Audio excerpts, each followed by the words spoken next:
Hey there. Can I be super honest with you about something today? I am not one of those people who just loves tracking metrics and logging numbers in spreadsheets every week. Now, I know if you've known me for a long time, you know that I am a huge fan of making data driven decisions in our business. But when it comes to tracking the actual metrics, I have so much else to do that feels more important and, let's just be real, more fun.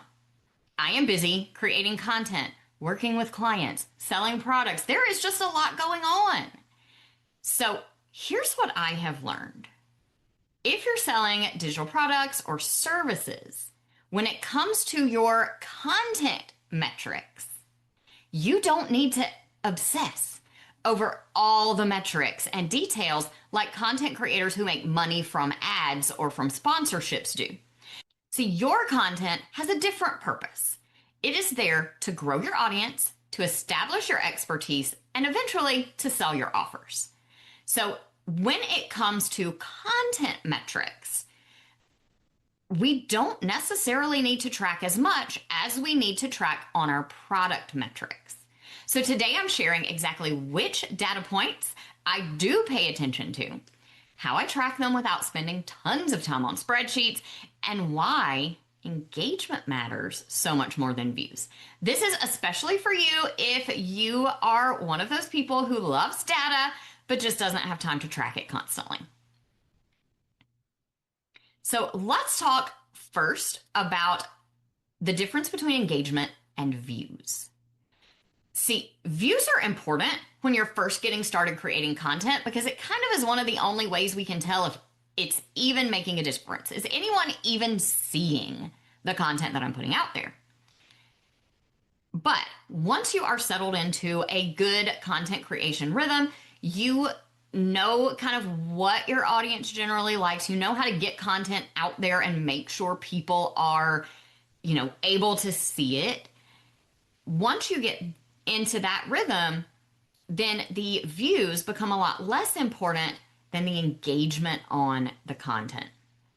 See, I would rather have one view of this video and have that person actually engage with it.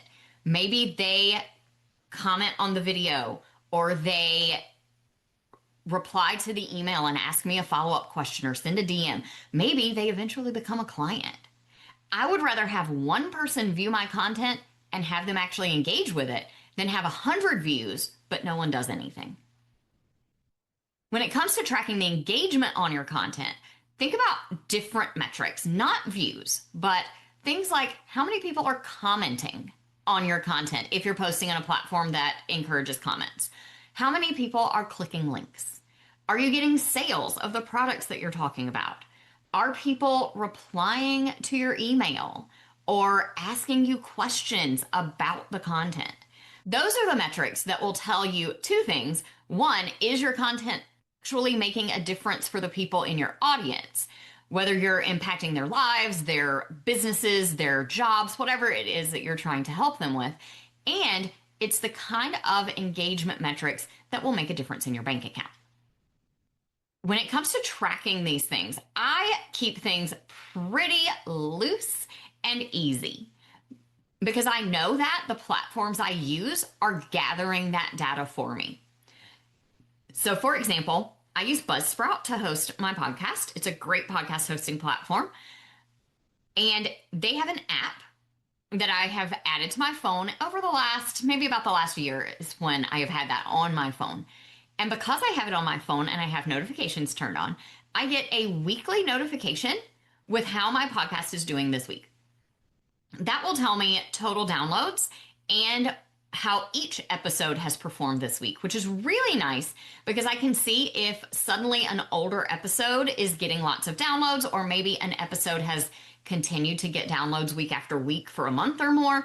That helps me to see on a weekly basis how my content is doing on my podcast.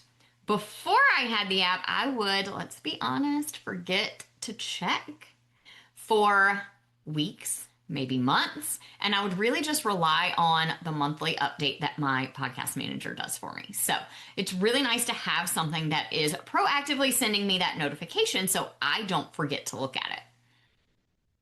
And then I do a kind of a quarterly deeper dive into the podcast metrics. I look for things like the consumption rate. That's how far you guys are listening to the episodes. Episodes where, most people drop off at 20% of the episode or whatever. That might tell me this isn't a great topic for my audience, or that the content itself is just too long and you guys don't want to listen that long. But then I look at the other end of things where episodes have people are listening 85% sometimes. Those are the ones where I know, okay, this is the perfect length and the content is super relevant. People are really interested in this. And that one is really important to me because it helps me understand if the content I'm creating is resonating with you guys. And that is so much more important than just how many people have downloaded the episode. Another thing I have learned over time is that quality is so much more important than quantity. I know how fun it is to chase those big numbers, those big milestone kind of numbers. I remember how it felt when I hit 100,000 downloads of this podcast. It was amazing. It happened so much faster than I thought it would. And then when I hit 200,000, it just feels so good. But what I have learned is that those numbers are vanity metrics. Another one that I kind of chased for a while was 25,000 email subscribers. But I learned that those are garbage numbers. They don't really matter, because what really matters, let's talk about my email list specifically. When I hit that 25,000 email subscribers, I looked at my list and it turns out, yeah, I hit a big number, but how many of them were actually active? What were my open rates like? What were my click rates like? Are people replying? And none of those numbers were good, because I had just grown a huge list, but they weren't the right list. They weren't engaged with my content. All the views, all the subscribers in the world do not fill your bank account. Unless, of course, the caveat is if you are building your business based on sponsorship and ads. That's a whole different story, but I think most of you guys are in the product or service business, which means what fills your bank account is connecting with the right people, not building a giant list or getting vanity numbers of views or downloads every week. So when I went through that email list and cleaned it out, I cut it to half of what it was. And guess what? I am getting more sales now. I am getting better open and click rates. People are replying to my content. My email list is performing so much better at 12,000 people than it was at 25. When you start focusing on making a difference for people, the money will come, because they go hand in hand. When you are really connecting with your audience, when you are putting out quality content, when you're prioritizing building those relationships, making sure you're creating the right type of content for people, then the sales naturally flow from that, because you are building those relationships where people want to buy things from you. So here is what I want you to do.